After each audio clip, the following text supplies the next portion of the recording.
Hey, welcome back to Steve Horvat Fishing. Got a truth bomb for you today.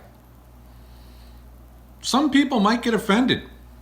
Some people might say, nah, it didn't happen that way.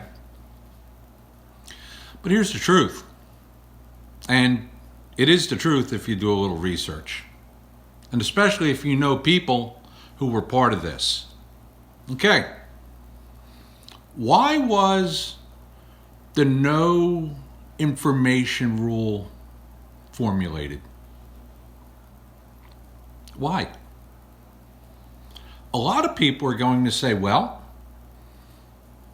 so people couldn't get an unfair advantage if they had a big network of people to talk to.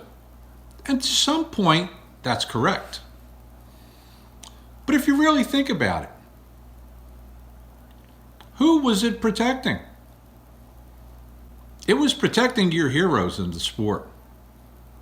That's right, your heroes. The guys that fished 20, 25, 30 years ago. It was protecting them. Why? Well, because they already had a network of people. They had been fishing a lot of these lakes for decades. So how was a new guy really supposed to compete with the guys that are now legends? How? Say I'm a new guy. I qualified to fish the elites. I had a good year on the invitational circuit. That's how they used to do it. All of a sudden, I'm on lakes that I never fished before, competing against guys that did it, that have fished on those lakes for 5, 10, 15, 20, 30 years or more. Who's at the disadvantage? Me, the new guy.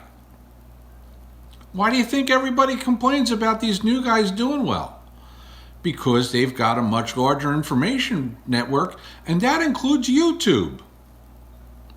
So, if you don't believe me, it's well known that a lot of legends have paid guides before tournaments, before the no information rule. That's right, Roland Martin, Jimmy Houston, Shaw Grigsby. You don't believe me?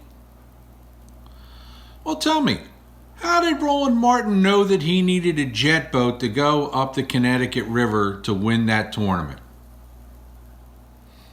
How did Shaw Grigsby and Jimmy Houston do so well when they first started fishing the Potomac?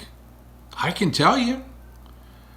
They both chartered a trip with a friend of mine, Bill Kramer.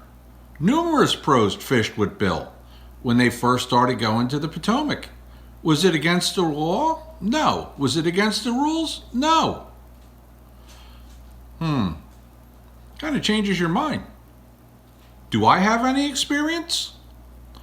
Let's just say that before the cutoff for the no information, when they just did like a 60-day cutoff or whatever, I talked to a lot of guys about the Delaware River before they came up, and I fished with some. One of them was a Bassmaster Classic champion. So they come up with the no information whatsoever rule. Who does that really benefit? It benefits the guys that have been fishing a long, long time. At least in my opinion. Tell me what your opinion is. Am I right? Am I wrong? Till then, I'm Steve.